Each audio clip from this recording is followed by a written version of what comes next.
할렐루야. 아멘. 오늘도 이 수요 기도에 오신 우리 여러분들을 주님의 이름으로 환영하고 축복합니다. 우리 함께 찬송가 270장 찬양하겠습니다. 찬송가 270장입니다.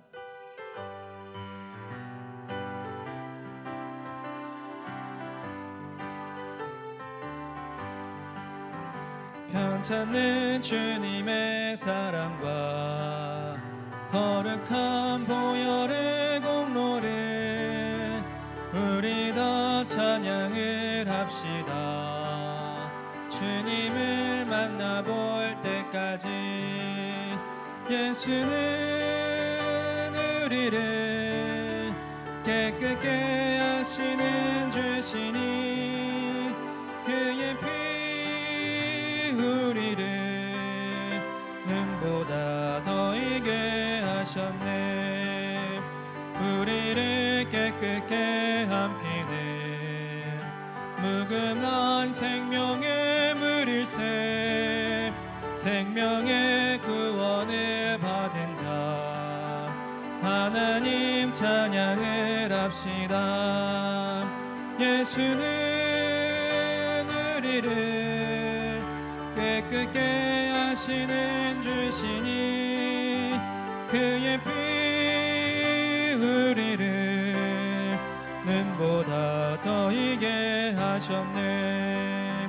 주님의 거룩한 보혈을 날마다 입으로 간증해 담대히 쌓으며 나가세. 천국에 들어갈 때까지 예수는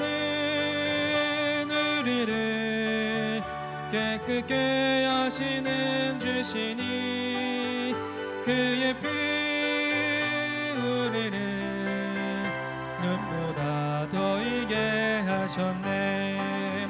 십자가 단단히 붙잡고 날마다 이기며 나가세. 머리에 면류관 쓰고서 주 앞에 찬양할 때까지 예수는 우리를 깨끗게 하시는 주시니 그의 피 우리를 눈보다 더 이게 하셨네. 찬송가 273장입니다. 273장입니다.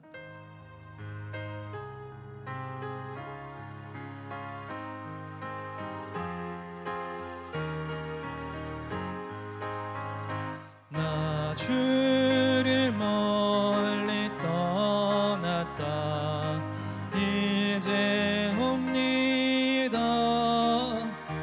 나 죄의 길에 시달려 주여 옵니다. 나 이제 왔으니 내 집을 찾아 주여 나를 받으사 맞아주소서. 그 귀한 세월 보내고 이제 옵니다. 나 뉘우치는 눈물로 주여 옵니다. 나 이제 왔으니 내 집을 찾아 주여 나를 받으사 맞아주소서. 나 죄에 매여 고달파 이제 옵니다. 주 크신 사랑 받고자 주여 옵니다. 나 이제 왔으니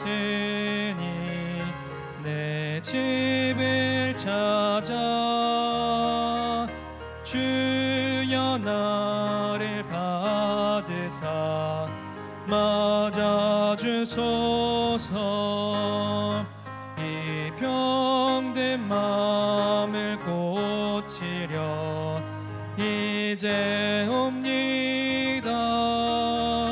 그님과 소망 바라고 주여 옵니다. 나 이제 왔으니 내 집을 찾아 주여 나를 받으사 맞아주소서.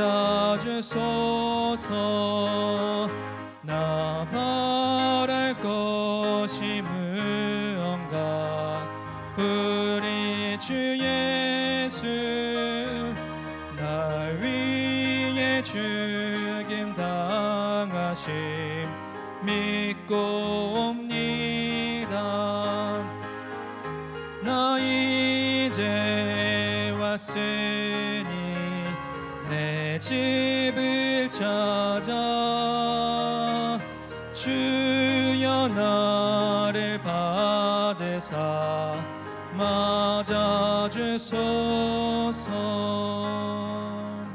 아멘. 이 시간에 우리 기도회를 위하여서 잠시 묵상으로 기도하시겠습니다.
기도하시겠습니다. 하나님, 우리 앞에 계셔서 우리를 도우시는 하나님, 이 시간도 주님 앞에 나와 주님께 도움을 구합니다. 주님만 우리 도움 되셔서 우리를 세상의 모든 어려움으로부터 건지시고 이겨낼 수 있는 믿음을 주옵소서. 하나님은 내 이름을 아시고 나를 기억하십니다. 오늘도 내 이름을 불러주시고 하나님 앞에서 새로운 마음으로 살게 하옵소서. 이 시간을 주님께 드립니다. 우리의 모든 것을 온전히 받아 새롭게 하여 주옵소서. 예수님의 이름으로 기도합니다. 아멘. 찬송가 455장입니다.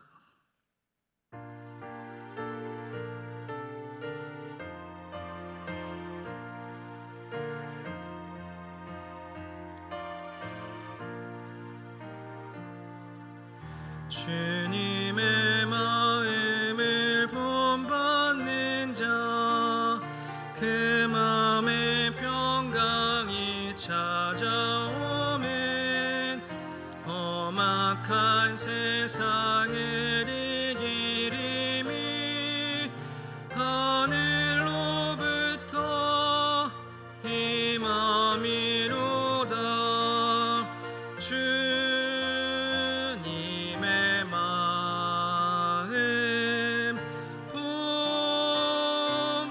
본받아 살면서 그 거룩하심 나도 이루리.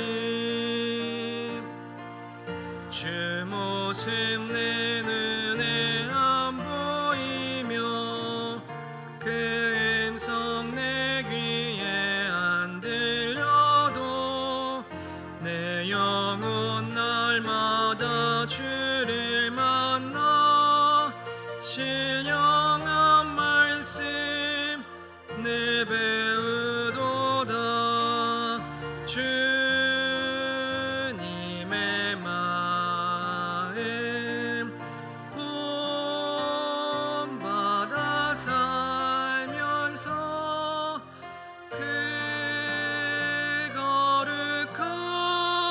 거심 나도 이루리. 가는 길 거칠고 험하여도 내 맘에 불평이 없어짐은 십자가 고난을 이겨내신 주님의 마음 본받음이라. 주님의 마음 본받아 살면서 그 거룩하심 나도 이루리. 주 예수 세상에 다시 오실 그날의 무성도 변화하여 주님의 빛나는 그 영상을 다 함께 보며 주 찬양하리. 주님의 마음 본받아 살면서 그 거룩하심 나도 이루리. 최영애 권사님 대표 기도하시겠습니다. 전능하신 아버지 하나님이 살아계심을 믿습니다. 오늘도 일용할 양식을 주시고 보살펴 주신 하나님의 은혜에 깊은 감사를 드립니다. 하나님을 경외하며 천대까지 이르는 복을 주시며 경건한 믿음의 생활을 이어가게 하시옵소서. 시험에 들게 하지 마시고 영 분별하는 은혜를 허락하시사 헛된 곳에 빠지지 않게 유혹당하지 않게 하시기를 원합니다. 우리의 생활 전부를 주장하여 주시사 우리의 마음이 어디로 향하는지, 우리의 발이 어느 곳으로 향하는지 하나님께서 방향을 정하여 주시고 하나님의 은혜와 사랑 가운데 살아가게 하시기를 원합니다. 전쟁 가운데 있는 이들을 보살펴 주시고 하나님의 평화가 이 지구상에 내리게 하여 주시옵소서. 하나님을 믿는 우리의 믿음을 방해하는 자가 있습니까? 우리를 도와주시옵소서. 아버지의 보살핌이 없으면 우리는 넘어집니다. 강건케 하시고 무엇보다 흔들리지 않는 단단한 믿음을 주시기를 원합니다. 오늘 전하시는 목사님의 말씀에 하나님의 성령이 임하게 하여 주시고 우리에게는 듣고 깨닫고 실천하는 믿음 허락하여 주시옵소서. 이 모든 말씀 우리 주 예수 그리스도의 이름으로 기도하옵나이다. 아멘.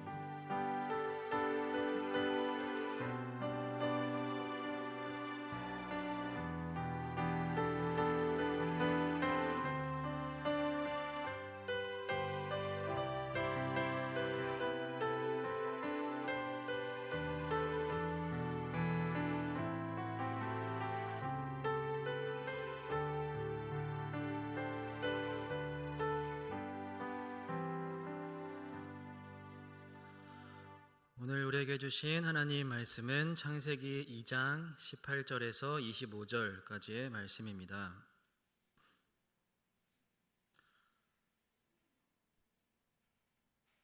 구약성경 창세기 2장 18절에서 25절까지의 말씀입니다. 한 절씩 교독하겠습니다. 여호와 하나님이 이르시되 사람이 혼자 사는 것이 좋지 아니하니 내가 그를 위하여 돕는 배필을 지으리라 하시니라.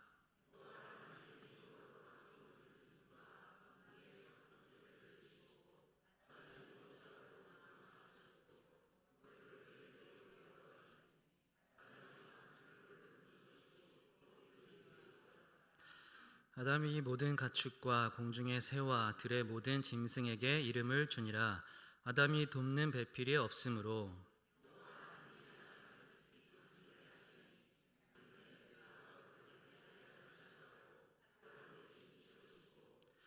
여호와 하나님이 아담에게서 취하신 그 갈빗대로 여자를 만드시고 그를 아담에게로 이끌어 오시니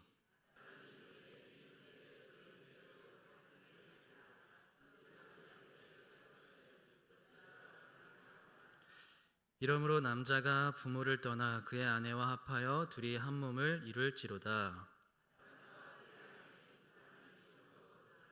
부끄러워하지 아니하니라. 아멘. 창세기 1장은 서론에 해당을 하고요. 2장은 이제 인간의 역사를 펼쳐내시는 그 하나님과 인간의 역사로 볼 수가 있습니다.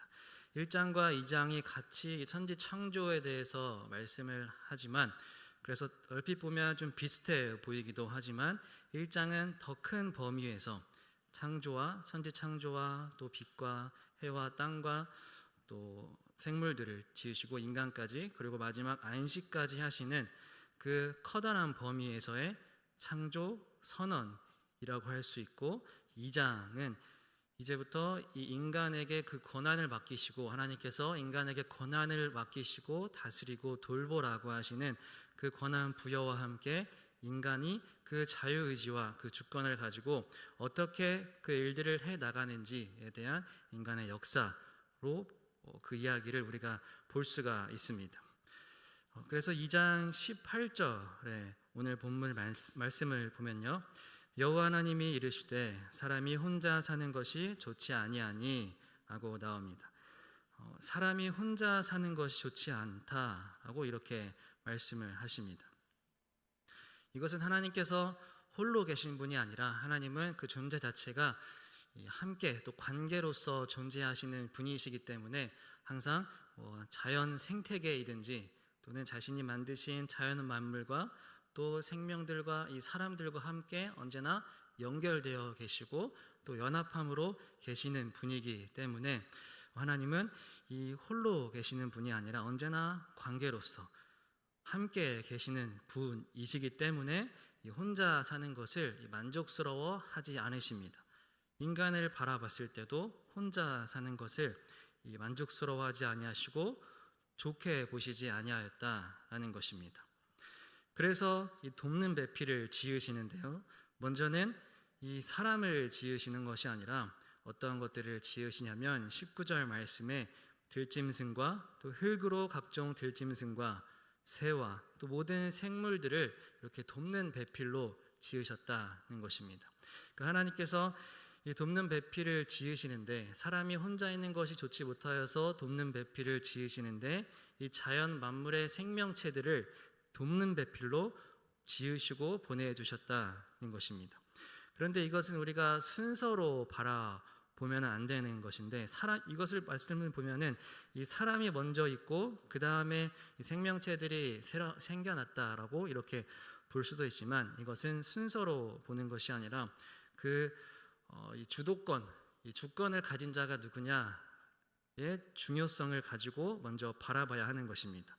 이 사람에게 그 다스림의 권한이 있기 때문에 그 사람이 먼저 나타나고 그 다음에 이 사람에게 이 모든 생명들을 다스리고 또 돕는 배필로서 보내주시는 그러한 이 중요성과 이 다스림의 권한의 의미로서 이것을 바라봐야지 사람이 먼저 생겨나고 이 동물이 생겨났다라고 보기는 어렵습니다. 1장에서는 조금 순서대로 나와 있습니다. 먼저 식물이 나오고 동물이 나오고 사람이 나오는 순서가 1장에서는 등장을 하지만 이 2장에서는 그 사람이 중요하다라는 것을 먼저 보여주시는 것입니다.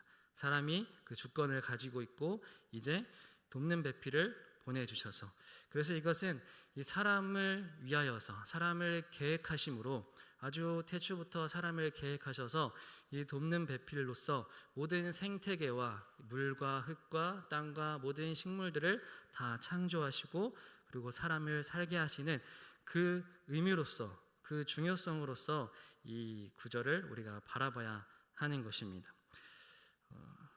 그렇게 하나님은 이 사람을 먼저 사람이 혼자 있는 것을 보고 좋지 아니하시고 돕는 배필을 지으시는데 모든 생명들을 지어내십니다. 그래서 이 돕는 배필로서의 모든 생명체들은 우리 가운데, 우리의 삶 가운데 모든 생태계 속에서 우리를 돕는 자들로 다 존재하기 마련입니다. 이것은 사람이든 생명이든 모든 동물들이든 모든 식물들이든 다 서로가 그 하나님께서 창조하신 그 자연 생태계 속에서 서로가 서로에게 필요한 존재로서, 서로가 서로에게 돕는 배필로서 다 존재한다라는 것으로 우리가 받아들여야 하는 것입니다. 그래서 사람은 홀로 있을 수 없는 존재이고, 사람이 홀로 있으면 땅도 없고 또 물도 없고 식물 먹을 거리도 없기 때문에 하나님은 그 사람을 위하여서 모든 생태계들을, 그런 토대들을 만드셨습니다. 그래서 1장 29절에도 보면 하나님께서 모든 씨 맺는 것과 채소와 열매 맺는 것을 너희에게 준다. 너희의 먹을 거리가 되리라 라고 모든 자연 만물을 먹고 누리라고 말씀을 하신 것입니다. 이것이 인간에게도 식물들이 다 필요한 것들이고, 또 식물과 또 동물들, 모든 자연, 이 생물까지도, 모든 물까지도, 모든 것들은 다 하나로 연결되어서 하나의 관계로서 한 우주, 한 지구를 이루면서 서로 필요한 존재로서 서로 돕는 배필로서 살아가는 그런 관계들이다 라고 이렇게 우리가 볼 수 있습니다.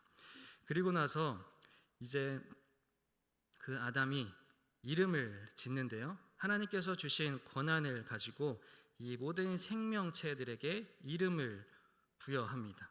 그래서 하나님은 이 아담이 무엇이라고 부르나 보시고 또 그것을 존중해 주시고 지켜보십니다. 이 이름을 짓는다라고 할 때 이 이름은 그 대상의 존재를 불러 일으키는 행위입니다. 그러면서 동시에 나와 관계의 의미가 생겨나는 그 순간들입니다. 우리가 이 세상을 살아가면서 수많은 사람들과 마주하지만 그 사람과 눈을 마주치고 그냥 지나치는 존재가 아닌 눈을 마주치고 이름을 부를 수 있는 존재다라고 하는 것은 우리가 관계가 있는 것이고 우리와 상관이 있는 자들이자 동시에 그 존재를 내 안에 또 나의 삶에 있어서 그 의미를 불러 일으키는 행위가 되는 것입니다. 이름을 부른다는 것은 그 존재를 불러 일으켜 세우는 그런 행위인 것입니다.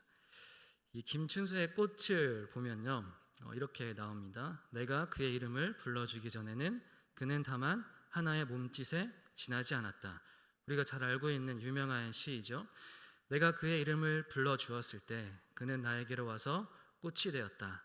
내가 그의 이름을 불러준 것처럼 나의 이 빛깔과 향기에 알맞은 누가 나의 이름을 불러다오. 그에게로 가서 나도 그의 꽃이 되고 싶다. 우리들은 모두 무엇이 되고 싶다. 너는 나에게, 나는 너에게 잊혀지지 않는 하나의 눈짓이 되고 싶다. 이렇게 아름다운 시가 있습니다. 내가 그의 이름을 불러주기 전에는 그냥 지나치는 자이고 그냥 지나치는 몸짓에 불과했습니다. 그러나 우리가 그 대상의 이름을 부를 때에는 그 존재가 드러나게 되고 그 존재가 호명하여져서 불러 일으켜지고 나의 삶에 관계 맺어짐으로 의미가 있는 자로 이렇게 생겨난다는 것입니다. 그래서 이름을 부른다는 것은 관계가 있다라는 것이고 또 친밀한 의미인 것이고 그를 불러 일으켜 나와 상관 있는 그 의미 있는 자로 만들어내는 것입니다. 그래서 아담은 그 동물들, 모든 생명체들의 이름을 지을 때 우리가 에덴 동산을 생각할 때 굉장히 짧다라고 생각을 할 수도 있지만 아담은 굉장히 오랜 시간을 살았을 수도 있습니다. 이 3장이 그 바로 인간의 죄가 등장해서 이 에덴 동산이 짧다라고 생각할 수도 있지만 이 에덴 동산의 행복하고 아름다운 삶, 하나님께서 주신 이 창조 세계의 권한을 가지고 동물들과 함께 친밀히 지내며 모든 생명체들과 함께 친밀히 지내며 그 이름을 짓고 또 특징들을 살피고 그 존재의 의미를 부여하는 그 아름다운 일들을 이 아담은 해 나갔을 것입니다. 그래서 모든 생명체들에게 이름을 부여한다는 것은 그 존재를 불러 일으키고 나와 친밀한 관계, 나랑 상관 있는 관계, 의미 있는 관계로 그 의미를 세워나간다는 것입니다. 인간은 다 그러한 욕구가 있습니다. 누군가로부터 이름이 불리어지고 싶은 욕구, 인정받고 싶고 또 관심을 받고 싶고 누군가에게 특별한 존재가 되고 싶은 그러한 마음들, 욕구들이 다 있습니다. 우리가 다른 사람들을 향하여서 그러한 이름을 불러줄 때, 또 그러한 관심을 갖고 할 때 그는 인정받는 자가 되고 또 사랑을 받는 것과 같은 그러한 느낌이 들기도 합니다. 그래서 교회 학교 아이들도 목사님이 이름을 불러주면 굉장히 좋아하기도 하고 어떻게 내 이름을 알았지? 라고 하면서 그 순간 이제 관계가 생겨나고 또 감사함을 느끼게 되는 그런 관계의 형성을 느낄 때가 있습니다. 그러니 우리는 우리 주변에 있는 많은 사람들을 향해서 이름을 많이 불러주는 그런 일들을 하면 참 좋겠습니다. 그리고 하나님도 이름을 많이 불러주셨습니다. 이 아브라함을 향해서도, 성경의 많은 인물들을 향해서도 하나님은 이름을 불러주셨습니다. 아브라함아라고 부르시고 약속의 말씀을 하시고, 이삭도 부르시고 또 야곱도 부르심으로 야곱아, 그리고 야곱의 이름을 바꾸셔서 이스라엘로 바꾸셔서 그의 존재 의미를 다시 일으켜 세우시고 나와 새로운 관계를 맺어가시는 그 하나님의 이름을 부르시는 그 관계를 우리가 볼 수가 있습니다. 그래서 그 하나님은 우리를 향하여서도, 수많은 성경 인물들을 향하여서도 친밀하게 이름을 부르심으로 나와 상관 있는 자로 만드시고, 또 오늘 우리를 향해서도 하나님은 나는 너의 이름을 안다 라고 말씀을 하십니다. 하나님께서 나의 이름을 부르신다라는 그 음성을 듣는 이 시간이 되시기를 바랍니다. 하나님은 여러분의 모든 이름을 아시고 여러분과 함께 관계하고 친밀하여지기를 원하십니다. 그러니 여러분들도 하나님의 이름을 부르고 하나님을 향하여서 또 기도하고 하나님을 향하여서 친밀한 그런 교제를 원하시는 그런 관계를 맺어가는 그런 시간들이 되시기를 바랍니다. 그렇게 이름을 부르시고 이름을 만드시고 또 아담을 향하여서 하나님은 이 돕는 배필이 또 없다라고 말씀을 하십니다. 모든 생태계들, 자연 만물들을 만들어 주셨는데 또다시 이 돕는 배필이 없다라고 말씀을 하십니다. 이제 같은 사람이 필요하다는 것입니다. 아담 한 사람이 있었지만 아담 혼자 있는 것이 좋지 못하여서 같은 사람, 이 여자를 하나님께서 창조해 내십니다.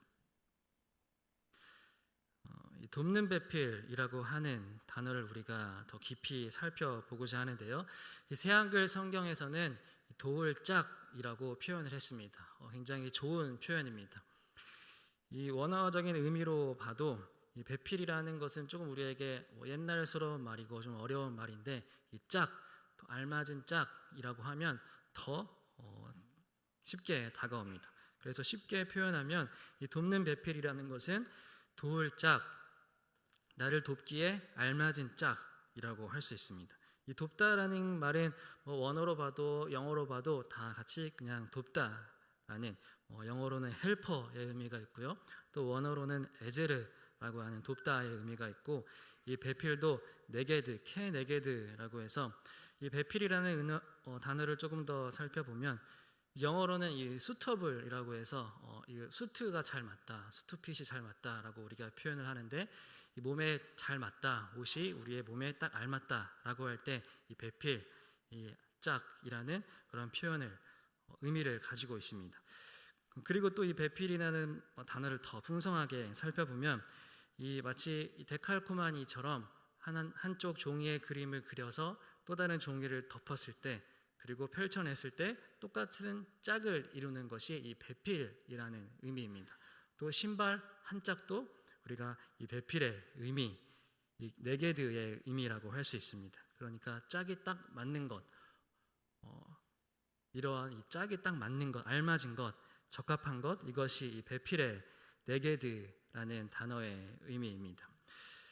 그런데 조금 더 살펴보면 이 돕다라고 하는 이 에제르라고 하는 단어는, 이 돕는 배필이라고 하는 단어는 사실 우리 교회 전통 가운데서 굉장히 남성 중심적인 이런 사고 방식으로 해석되어 오고 여겨져 왔습니다. 이 창세기를 기록한 사람도 남성일 것이고요. 또 구약의 모든 제사장들도 다 남성, 또 율법 가르치는 자들, 랍비들도 다 남성, 또 서기관들도 남성, 다 성경의 많은 인물들이 다 남성입니다.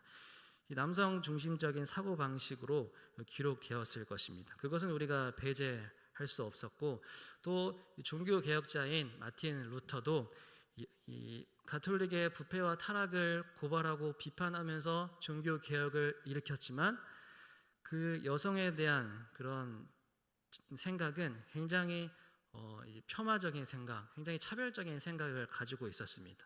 우리가 유명하게 알고 있는 그 마틴 루터도, 독일의 종교 개혁자 마틴 루터도 여성을 향하여서는 그냥 아기를 낳은 자라고 그 정도로만 평가하고, 남성은 완벽하고 우월한 자, 여성은 뭔가 부족하고 결핍된 자, 뭔가를 계속 요구하는 자로 그렇게 층을 나누어서 생각을 했습니다. 아무리 종교 개혁자라고 할지라도 그런 시대적인 사고방식을 벗어날 수는 없었던 것 같습니다. 그러나 우리는 이 성경을 바라볼 때 이 성경을 마치 옛날 언어로 또 이 구닥다리로 바라보는 것이 아니라 지금 우리 삶에 필요한, 우리 삶에 새롭게 살아서 역사하시고 운행하시고 움직이시는 그 하나님의 말씀으로 새롭게 재해석하고 새로운 해석이 우리 삶에 필요한 것입니다. 그러한 실력과 노력이 없으면, 그러한 연구가 없으면 우리는 계속해서 성경을 그냥 옛날 말로 남겨둘 것이고 오늘 나와는 상관없는 말로 남겨두게 될 것입니다.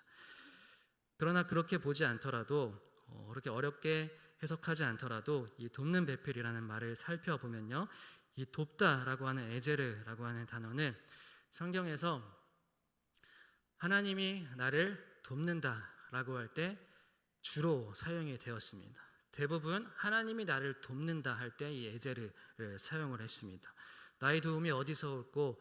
눈을 들어 산을 보아라. 나의 도움이 어디서 올꼬? 그 여호와에게서로다라고 하는 그 시편의 말씀처럼, 시편 121편 2절에 보면 또 새한글 성경에서는 이렇게 나옵니다. 내가 눈길을 돌리네 산 쪽으로 어디서 오려는가? 내가 기다리는 도움은 여호와에게서 온다네. 하늘과 땅을 만드신 하나님에게서. 이렇게 이 도움이라는 표현을 하나님이 나를 도우신다라는 표현으로 대부분 사용되었고, 또 전쟁 중에 하나님께서 나를 도우시는, 내 도움, 여호와는 나의 도움이시고 방패시다는 의미로 대부분 사용이 되었습니다. 또 동맹 관계, 동맹의 관계, 또 파트너라는 의미도 많이 사용이 되었습니다. 그러니 이 돕다라고 하는 것은 이 그동안 교회의 전통에서 해석되어 오고 남성 중심적인 생각에서 해석되어 온 어떤 아랫사람이 나를 시중든다, 아랫사람이 나를 돕는다라고 하는 느낌보다는 오히려 더 높은 차원에서 같은 위치도 아니고 더 높이 계신 하나님이 나를 돕는다라는 의미로 더 크게, 더 대부분 사용이 되었다는 것입니다.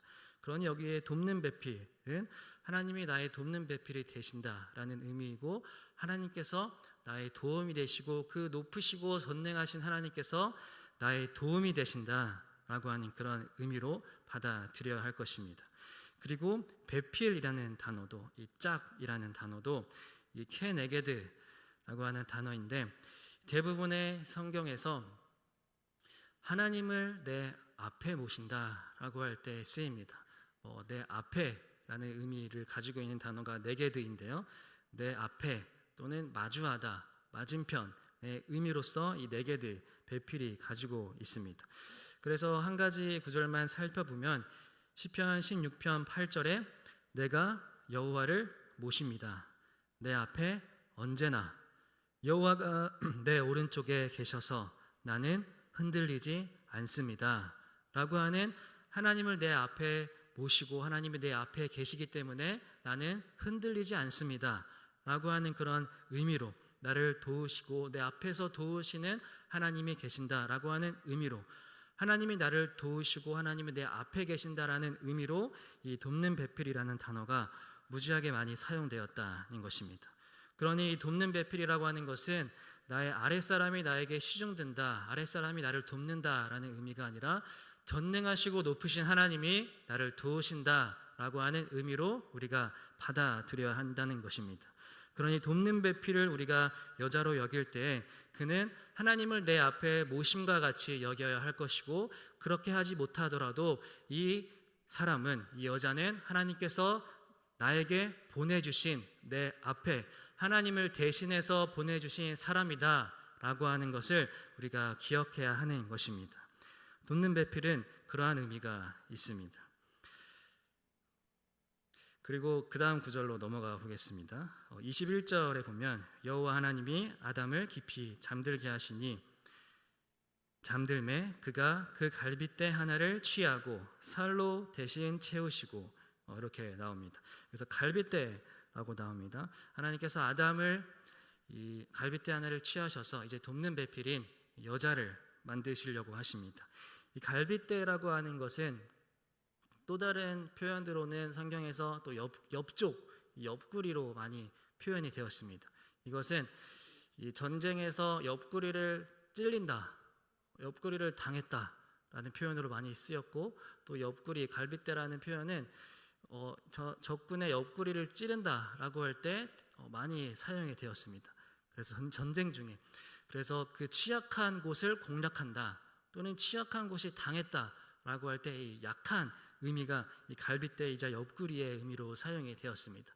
그래서 이 요한복음에도 예수께서 십자가에 달리시고 이제 그 옆구리가 창에 찔리시는 부분이 나오는데, 그 예수님의 연약하심, 예수님의 죽으심이라고 하는 그 예수님의 약함이 그 옆구리의 찔림으로 표현이 되고 상징이 되었다는 것입니다.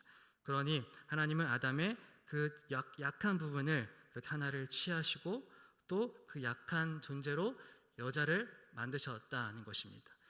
약한 존재와 약한 존재를 가지고 이 사람들을, 남자와 여자를 창조하셨다는 것입니다.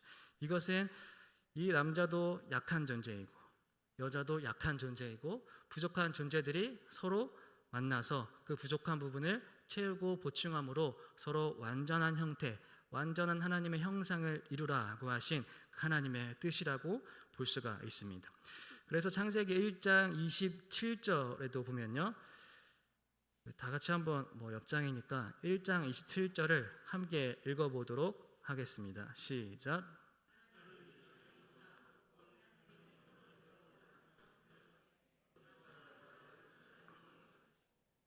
네, 하나님이 사람을 창조하시는데 여기서는 한 세트로 창조를 하십니다. 남자와 여자를 창조하셨다. 이렇게 남자와 여자가 있는 것이 한 세트이고 하나님의 한 형상, 그 관계로서 존재하시는 하나님의 한 형상이다. 그 완전한 모습이 남자와 여자가 같이 있는 모습이다 라고 하는 것입니다. 남자가 완벽한 존재도 아니고 여자가 완벽한 존재도 아니고, 남자도 부족한 존재이고 여자도 부족한 존재입니다. 이 부족한 존재를 만드시고 부족한 존재로 만드신 이유는 부족한 자들이 서로 합쳐져서 부족한 곳을 보충하고 채움으로써 그 완전한 하나님의 형상을 이루라라고 하신 그 하나님의 뜻이 숨겨져 있는 것입니다. 그리고 나서 23절로 다 같이 한번 읽어보겠습니다. 시작.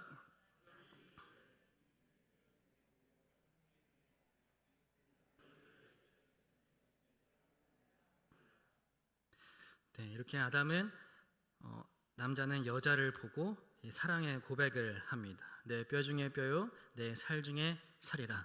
너는 곧 나다 라고 하는 그런 아름다운 표현입니다. 이 뇌과학에서도 사랑하는 대상을 향하여서도 곧 자기 자신이라고 생각한다고 합니다. 사랑하는 사람이 생기면 그 사람을 이제 자기 자신이라고 생각하고 그 뇌도 자기 자신이라고 생각하는 그 호르몬이 나온다라고 합니다.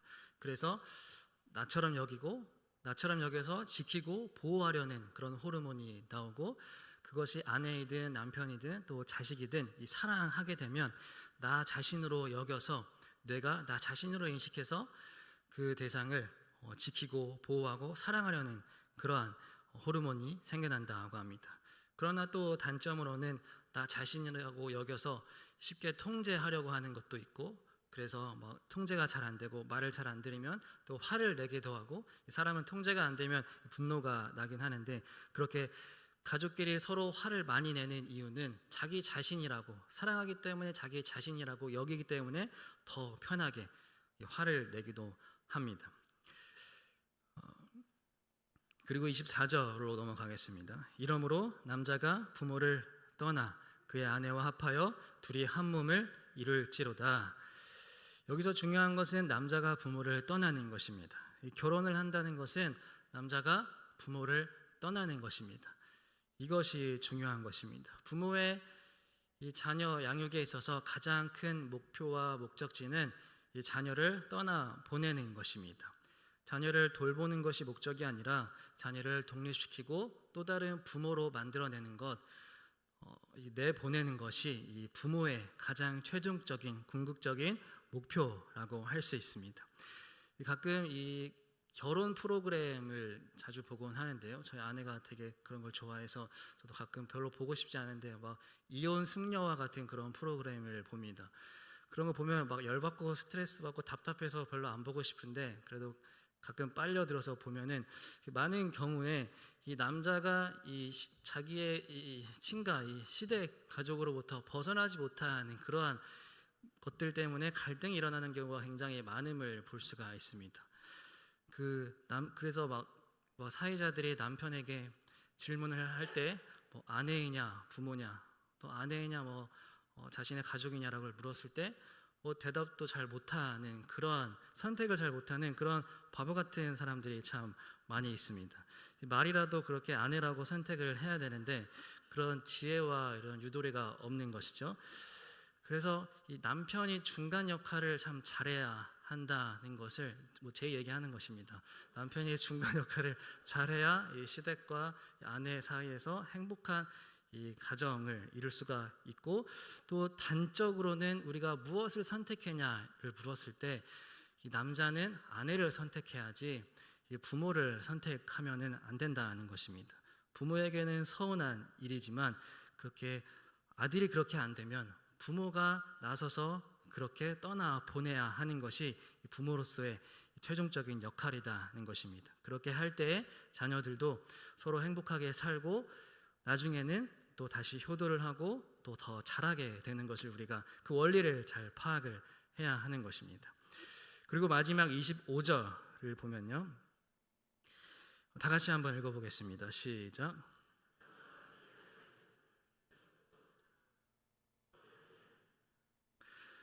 여기서 이 벌거벗었으나 부끄러워하지 아니하니라라고 하는 표현은 이 신체적인 벌거벗음을 의미하면서 또 동시에 이 결혼을 하고 아내와 남편이 서로 살게 되면 서로 민낯을 보게 됩니다. 서로의 아픔들 또 서로의 수치스러운 모습들, 서로 숨기고 싶은 모습들을 참 많이 보게 됩니다.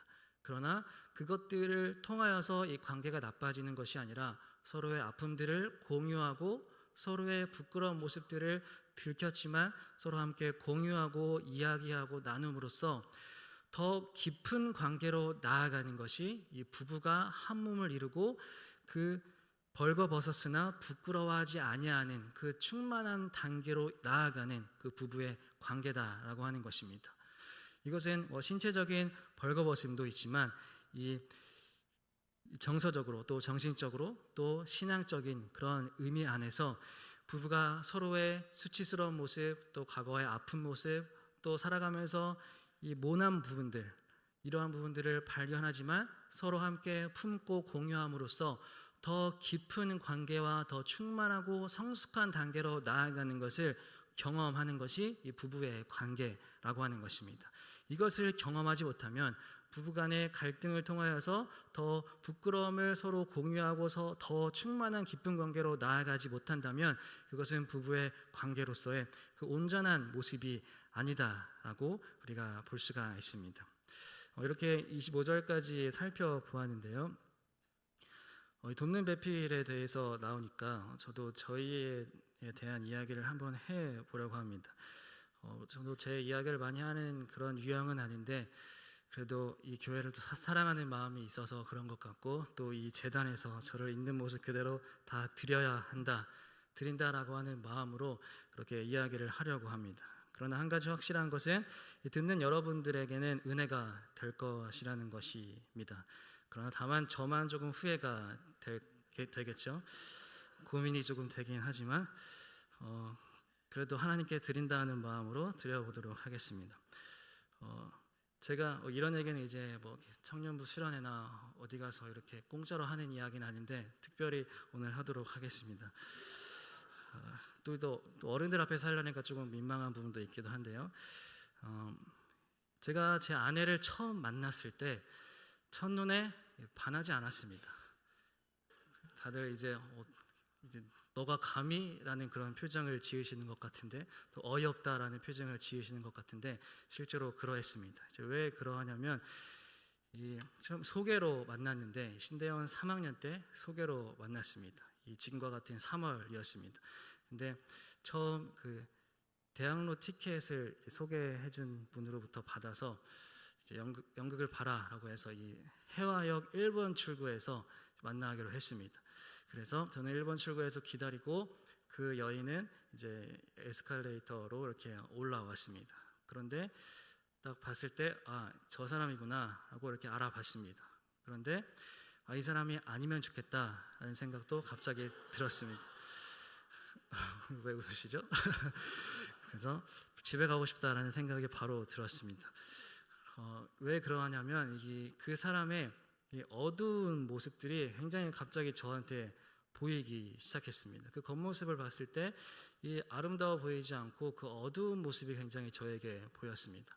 그의 삶의 어두움과 또 슬픔과 상처들이 제가 그렇게 영성 있는 사람이어서 그런지 몰라도 그 여인의 그런 아픔들과 어둠이 굉장히 많이 보였습니다. 또 이것은 또 왜 그러하냐면 이제 월요일 날에 제가 신대원 기숙사 생활을 해서 기숙사 생활을 하다가 이제 도서관에 가서 땡가땡가 이제 책을 보면서 있었습니다. 그런데 동기 전도사님, 여 전도사님이 도서관에 와서 같이 뭐 인사하다가 같이 이제 밥을 먹자고 해서 학교 급식을 먹었습니다. 맛 없는 학교 급식을 먹었습니다. 그래서 또 다른 친구와 함께 그렇게 이야기를 하다가 저에게 이제 소개를 시켜준다라는 것입니다. 그래서 그 월요일 날에 뭐 저는 그냥 별 생각 없이, 원래 저희 시대는 사진부터 그런 공유하는 그런 시대거든요. 사진을 보고 마음에 들면 연락처를 받는다라고 하는데 저는 그냥 아무 생각 없이 그냥 뭐 사진도 안 받고 그냥 뭐 알겠다고 연락처만 받고 그렇게 연락을 했습니다. 그런데 이제 카톡을 하고 하는데 굉장히 대화가 잘 되었습니다. 뭐 신앙적인 이야기도 하고 또 뭐 찬양에 대한 이야기도 하고 또 그러면서 전화 통화도 하는데 이제 월요일 날 연락을 하고 토요일 날 만나기로 하고 그 일주일 동안 연락을 굉장히 많이 하면서 또 전화 통화도 오래 하고 그렇게 대화가 잘 되었습니다. 그러다 보니까 삶의 깊숙한 이야기들도 많이 하게 되었습니다. 그때 저의 아내에게서 그 여인으로부터 그 삶의 모든 이야기들 참 많이 들었는데 그 과거의 아픔들에 대한 이야기를 많이 들었습니다. 그것이 어떤 이야기들이냐면 제 아내가 어렸을 때 굉장히 경제적으로 어려운 생활들을 했었습니다. 저와 같은 시대, 2살밖에 차이가 안 나는데 굉장히 다른 시대에 사는 것과 같은 그러한 삶을 살았는데 제 아버님이 장인어른이 이제 경제적으로 수입을 제대로 이제 벌지 못해서 어렸을 때 밀가루를 부쳐 먹고, 밀가루 부쳐 먹는 사람이 없잖아요 요즘에. 그런데 그러한 삶을 살았고 이제 서울역 앞에 후암동에 살았습니다. 그 또 자기는 이제 달동네라고 표현을 하는데 밀가루도 부쳐 먹고 또 멸치만 먹고 또 이 학교 급식비를 못 내서 급식 카드를 찍으면 뭐 미납입니다라고 항상 찍히고 또 교통비도 학교는 이제 후암동에서 명동까지, 명동에 고등학교가 있었는데 뭐 차비도 대부분 없어서 뭐 걸어 다니고 그런 저와는 조금 다른 세상에 살았던 사람이었던 것 같습니다. 마치 어렸을 때 봤던 연탄길에 나오는 사람, 또 막 TV 동화 행복한 세상에 나오는 그런 이제 가난한 서울의 달동네 그러한 삶이 저의 아내의 어릴 적의 삶이었던 것입니다. 살게 되긴 했는데요. 그러한 경제적인 어려움과 또 정신적인 아픔 속에서 왔던 그런 이야기를 들어서 그런지 그 해화역 1번 출구에서 올라오는 그 여인의 모습은 굉장히 어둡고 슬프고 그 어두침침한 그런 깊은 아픔이 저에게 고스란히 그대로 느껴지게 되었습니다. 그래서 별로 마음에 들지 않았습니다. 별로 만나고 싶지 않았고 이렇게 연극도 보고 이제 카페도 가고 했지만 좋은 기억이 없습니다. 그냥 서로 빨리 집에 가고 싶어 했습니다. 저만 그런 건 아니고 저희 아내도 저를 보고 그렇게 생각을 했습니다. 조금 더 균형을 맞춰 드리겠습니다. 그래서 이제 지하철을 타고 서로 헤어지려고 하는데 이제 11시가 되면 타고 가자, 서로 반대 방향이어서 서로 가자 했는데 거의 이제 10시 40분 정도 됐을 때 그냥 별로 할 얘기도 없고 서로 이렇게 마음에 안 들고 하니까 그냥 제가 그냥 가자라고 했습니다. 굉장히 무례하게 그렇게 얘기를 했습니다. 그렇게 그 자리 첫날 만남은 헤어지게 되었습니다. 가면서 저는 그래도 그냥 예의상 오늘 즐거웠다, 잘 쉬어라 이렇게 이야기했고 또 저의 아내는 소개시켜준 친구에게 전화를 하면서 이제 안 만나는 게 좋겠다라고 이야기하면서 갔다라고 합니다. 소개시켜준 건 고맙지만 이제 만나지 않겠다, 그냥 좋은 관계로 지내겠다라고 말하면서 집에 갔습니다. 그리고 나서 그 다음 주에 저는 학교 기숙사에 있었기 때문에 늘 학교 새벽 예배를 드려야 했습니다. 그래서 새벽 예배를 드리는데 제가 기도를 했습니다. 하나님, 제가 이 여인을 만나야 할까요? 말아야 할까요? 사실 이 기도를 별로 하고 싶지 않았습니다. 어차피 안 만날 거니까 그냥 안 하고 안 만날 건데 그래도 그냥 예의상 하나님께 물어봐야겠다라고 해서 물어봤습니다. 하나님, 이 여인을 만나야 될까요? 말아야 될까요? 저는 별로 만나고 싶지 않은데요. 안 만나도 되겠죠? 이렇게 부정적으로 이렇게 생각하며 이야기했습니다. 그러나 그렇게 조그만 소리로 하나님, 제가 이 사람을 만나야 될까요? 라고 내뱉었을 때 그 작은 바람이 마치 큰 바람이 되어서 제 가슴을 불어 넣는 것처럼 어떠한 하나님의 마음이 제 가슴에 느껴졌냐면 품으라 라고 하는 그 하나님의 마음이 느껴졌습니다. 마치 바람이 제 가슴을 불어 넣는 것처럼 그 파동이 조금은 강하게 강타했습니다. 그냥 평소 같았으면 그냥 내 생각인가 보다라고 생각했지만 그 마음에 조금 파동이 크게 느껴졌습니다. 제 안에 결심일 수도 있고 또 하나님께서 주신 마음일 수도 있지만 그렇게 저에게 좀 크게 품으라라고 하는 그 마음이 느껴졌습니다. 그래서 저는 그 하나님의 마음을 받아들이고 이것은 하나님께서 내가 그 사람을 품고 있다, 내가 사랑하는 그 사람을 너도 품으라 라고 하는 그 마음으로 제가 받아들이게 되었습니다. 그래서 다시 연락을 하고 만나기로 했습니다. 연락은 사실 잘 됐습니다. 연락은 잘 됐는데 다시 만나기로 했습니다. 이번에는 수원역 9번 출구입니다. 수원역 9번 출구 그 앞에 스시 초밥집에서 만나기로 하고 이제 저는 기다렸습니다. 그런데 거기 9번 출구로 또 에스컬레이터를 타고 올라오는 그녀의 모습을 보고 저 사람이구나. 그런데 이제 새로운 사람으로 느껴지기 시작했습니다. 다른 사람인데, 지난번이랑 봤던 사람이랑 다른 사람인데 라고 이렇게 느끼게 되었습니다. 처음 만났을 때는 검은색 옷을 입어서 어둡게 보였을지 모르겠는데 이번에 만날 때는 분홍색을 입어서 조금 화사하게 보였던 것 같습니다. 그리고 초밥을 먹을 때 굉장히 맛있게 잘 먹더라고요. 저희 아내가 되게 잘 먹는데 그 먹는 모습도 굉장히 아름다워 보이고, 그리고 결정적인 것은 그분이 계산을 했습니다.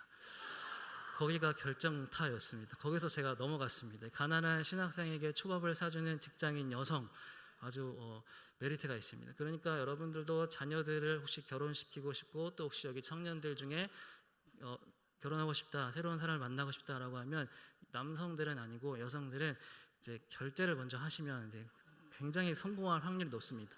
남자들이 그렇다고 해서 사달라고 하면 안 됩니다. 남성들은 사달라고 하면 안 되고 여성들에게만 해당되는 것입니다. 그렇게 거기서 넘어가고 저는 그 두 번째 만남부터 이렇게 반하게 되고 이제 좋아하는 마음이 막 생겨나기 시작했습니다.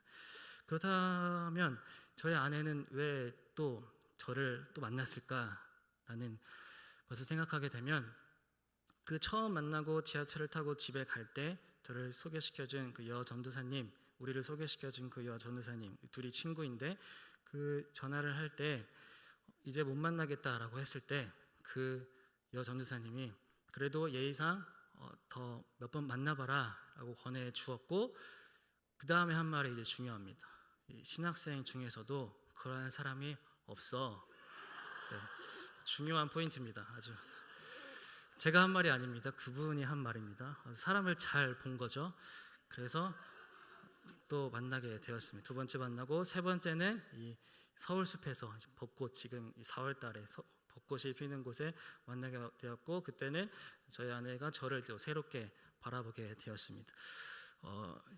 그래서 제가 말씀을 드리고 싶은 것은 우리가 저는 이 아내를 바라볼 때, 아내를 대할 때 돕는 배필로 바라보는데, 제가 아내를 사랑하는 그 마음은 이 품는 것입니다.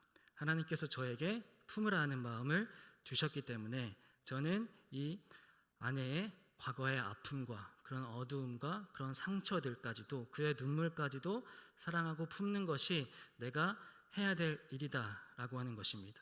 우리가 사람을 사랑한다라고 하는 것은 그 사람의 좋은 면만 사랑하는 것이 아니라 그 과거의 아픔, 그리고 과거의 상처로부터 나오는 지금의 어떤 쓴뿌리들, 그런 모난 부분들까지도 다 품을 수 있는 그런 마음이 있어야 그 돕는 배필로서, 내 자신이 돕는 배필로서 그 사람을 대하고 품고 함께 살아갈 수 있다라는 것입니다. 그래서 정현종 시인의 방문객에 보면 사람이 온다는 건 실은 어마어마한 일이다. 그는 그의 과거와 현재와 그리고 그의 미래와 함께 오기 때문이다. 한 사람의 일생이 오기 때문에 부서지기 쉬운, 그래서 부서지기도 했을 마음이 오는 것이다. 이러한 시가 있는 거죠. 한 사람을 대하고 한 사람을 마주한다, 특히나 한 사람과 결혼을 하고 한 사람을 아내로 맞이한다라는 것은 좋은 것만 보는 것이 아니라 그 사람의 모든 아픔까지도 다 쓸어 안겠다라고 하는 그 하나님의 마음으로 품어야 한다는 것입니다. 그렇게 돕는 배필이란 상대방을 하나님께서 나에게 보내주신 사람으로 여기고 환대하고 품어 주어야 할 대상이라는 것입니다. 여러분도 함께 사는 사람들이 있다면 그 사람이 하나님께서 나에게 보내주신 사람으로 여김으로 그 사람의 모든 아픔까지도 품으시기를 바랍니다. 그 마음이 돕는 배필을 받아들이는 마음이자 나 또한 돕는 배필로서 그 역할을 감당하는 자입니다. 이 돕는 배필이라고 하는 것은 돕는 배필을 요구하는 것만이 아니라 내가 돕는 배필을 댈 때에 이것은 서로 맞추어지고 그 의미가 다 완성될 수가 있습니다.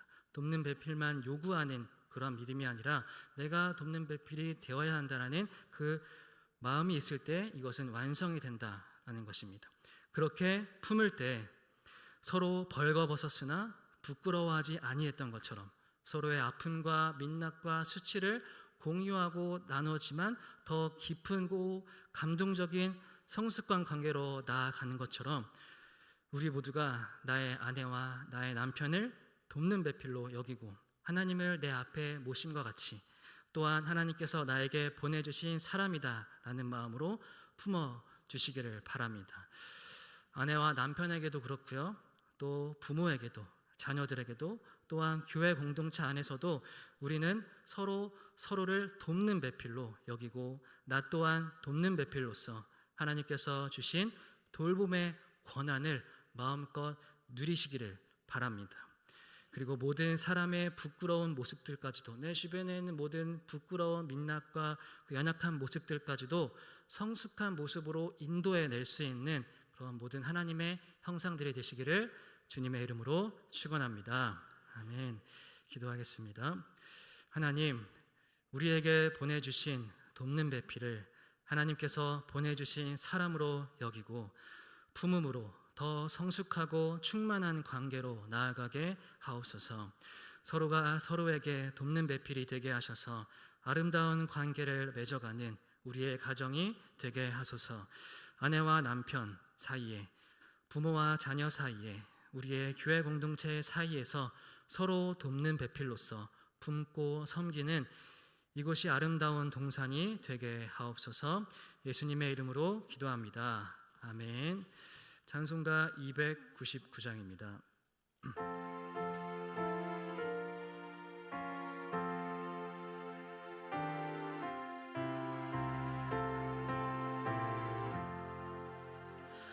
하나님 사랑은 온전한 참사랑 내 맘에 부어주시사 충만케 하소서. 내 주님 참사랑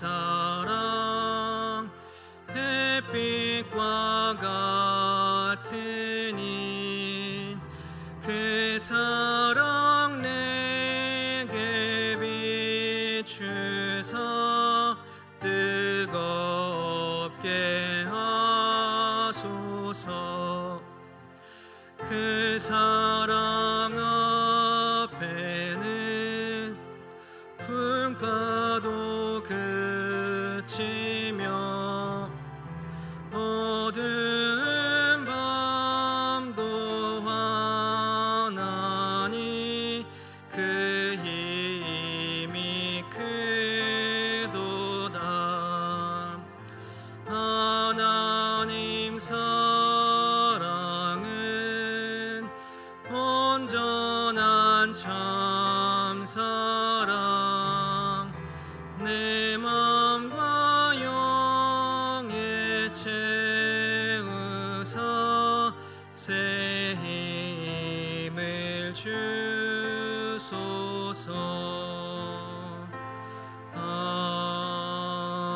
아멘. 교회 소식을 전하겠습니다. 2026년 신임 서리집사 교육 및 모임이 이번 주일 15일 오후 1시에 4층 찬양대실에서 있습니다. 또 재직 세미나가 13일 이번 주 금요일 오후 8시에 지하 예배실에서 있습니다. 교재는 우리가 믿는 것들에 대하여입니다. 또 삼척 시찰회가 13일 금요일 오전 11시에 정누리 교회에서 있습니다. 레고 시니어 코칭 전문가 과정이 있습니다. 14일 이번 주 토요일 오전 9시 영화부실에서 있습니다. 이 시간에 함께 합심해서 기도하는 시간을 갖겠습니다. 함께 기도할 때 첫 번째로는 돕는 배필이 되게 하소서 하는 기도 제목입니다. 돕는 배필의 삶이 되게 하옵소서. 아내와 남편에게 또 부모와 자녀에게 교회 공동체 안에서 돕는 배필로서 살아가게 하옵소서라고 이 시간 주여 한번 부르시고 합심으로 함께 기도하겠습니다. 주여.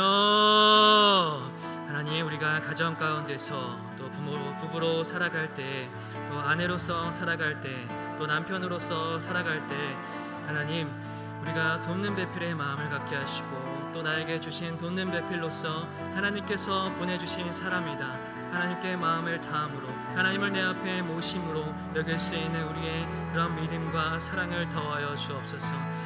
그 대상을 향하여서 하나님께서 보내주신 사람으로서 품고 사랑하게 하시고 그의 아픔과 사랑까지도, 그 아픔과 상처들까지도 품고 보듬을 수 있는 우리의 믿음이 되게 하옵소서.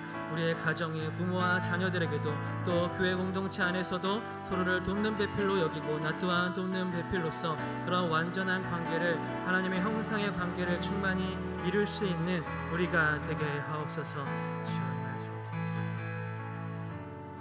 두 번째로는 우리 재직 세미나를 위한 기도입니다. 새로 신임받은 재직들이 깨끗한 양심의 믿음의 비밀을 가진 자가 되게 하소서. 봉사하고 구제하는 일꾼이 되게 하소서.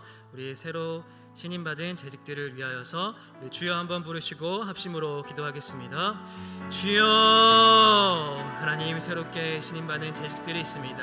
하나님께서 세우시고 하나님께서 양육하여 주셔서 주의 말씀으로 가르쳐 주시고 주의 사랑으로 먹여 주셔서 이 세상 가운데서 그리스도인으로서 그 집사로서 재직으로서 살아갈 때 주님께서 마음을 더하여 주시고 주님의 마음을 더하여 주시고 사랑하는 마음을 더하여 주셔서 오직 하나님의 뜻대로 살아낼 수 있는 그러한 재직들이 될 수 있도록 해 주옵소서. 그 교육들 가운데 세미나 가운데 참된 가르침이 있게 하시고 목사님에게 힘을 더하여 주시고 또 지혜를 더하여 주시고 그 영적으로 충만한 가운데 그 모든 일정들이 이루어질 수 있도록 해 주옵소서. 교회 일꾼들을 세워주시고 하나님 나라를 위한 백성들 주님의 제자들을 온전히 훈련시켜 주시고 양육하시고 세워 주옵소서. 하나님의 제자들로 키워 주옵소서. 주님께서 다스려 주옵소서. 네, 마지막으로 우리 사순절 경건과 절제를 위한 기도를 하겠습니다. 십자가의 고난을 기억하게 하소서. 경건과 절제를 통해 신앙이 성숙하게 하소서. 십자가의 길을 걷는 신앙이 되게 하소서라고 주여 한번 부르시고 합심으로 기도하겠습니다. 주여, 하나님 사순절 기간을 보내고 있습니다. 우리가 그 주님의 십자가의 길을 따라 걸어가는 자들이 되게 하옵소서. 아버지의 그 걸어가신 길을 온전히 따라갈 수 있고 한 걸음 한 걸음 내디딜 수 있는 우리의 신앙의 여정들이 되게 해 주옵소서. 편한 길로 가지 않게 해주시고 십자가를 등드는 삶이 되지 않게 해주시고 십자가를 바라보며 따라갈 수 있는 거룩한 순례자의 삶을 살아가게 해 주옵소서. 내 삶의 믿음으로 살아갈 때 작은 불편함들, 작은 고난들을 이겨내게 하시고 적극적으로 더욱더 결단된 자세로 하나님 내가 그 고난에 참여하고 동참하며 주님의 사랑의 길을 온전히 걸어갈 수 있도록 해 주옵소서. 수고하게 하시고 섬기게 하시고 내 일상생활 가운데서 주님을 위한 삶을 갖게 하시고 기도하는 삶, 경건한 삶, 절제하는 삶, 나의 욕심을 내려놓고 나의 욕구를 내려놓고 나의 욕심들을 내려놓는 나의 자아를 내려놓고 나의 모든 자존심과 나의 모든 삶을 내려놓고 죽이고 오직 주님을 따라갈 수 있는 그런 거룩한 자의 삶을 살아갈 수 있도록 해 주옵소서. 주님의 길을 경건과 절제로 따라갈 수 있도록 해 주옵소서. 주님께서 다스려 주옵소서. 하나님, 우리가 돕는 배필이 되게 하소서. 가정에서, 교회에서, 세상 속에서 하나님께서 보내신 돕는 배필이 되게 하소서. 또한 나의 삶에도 돕는 배필을 보내주셔서 하나님의 일을 감당하기에 부족함이 없는 사람이 되게 하소서. 우리 모두가 서로가 서로에게 돕는 배필이 되어서 하나님을 내 앞에 모심과 같이 여겨 아름다운 관계와 공동체를 이루어 가게 하소서. 새로 세워진 신임 재직들이 있습니다. 잘 교육받고 양육되어서 예수 그리스도를 가진 자 되게 하시고 주님을 품은 마음으로 교회를 위해 봉사하고 이웃을 섬기는 일꾼들이 되게 하소서. 사순절 기간을 보내고 있습니다. 경건과 절제가 있는 삶이 되게 하시고 주님의 고난을 기억하고 따르며 성숙한 신앙으로 나아가는 우리 믿음이 되게 하소서.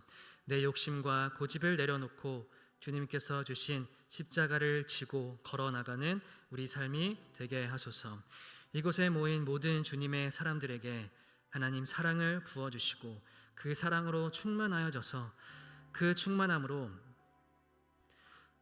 우리의 평범한 일상들을 살아내는 감사한 마음을 갖게 하옵소서.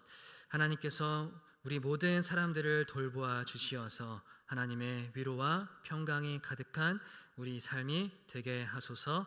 예수님의 이름으로 기도합니다. 아멘. 하늘에 계신 우리 아버지, 아버지의 이름을 거룩하게 하시며 아버지의 나라가 오게 하시며 아버지의 뜻이 하늘에서와 같이 땅에서도 이루어지게 하소서. 오늘 우리에게 일용할 양식을 주시고 우리가 우리에게 잘못한 사람을 용서하여 준 것 같이 우리 죄를 용서하여 주시고 우리를 시험에 빠지지 않게 하시고 악에서 구하소서. 나라와 권능과 영광이 영원히 아버지의 것입니다. 아멘.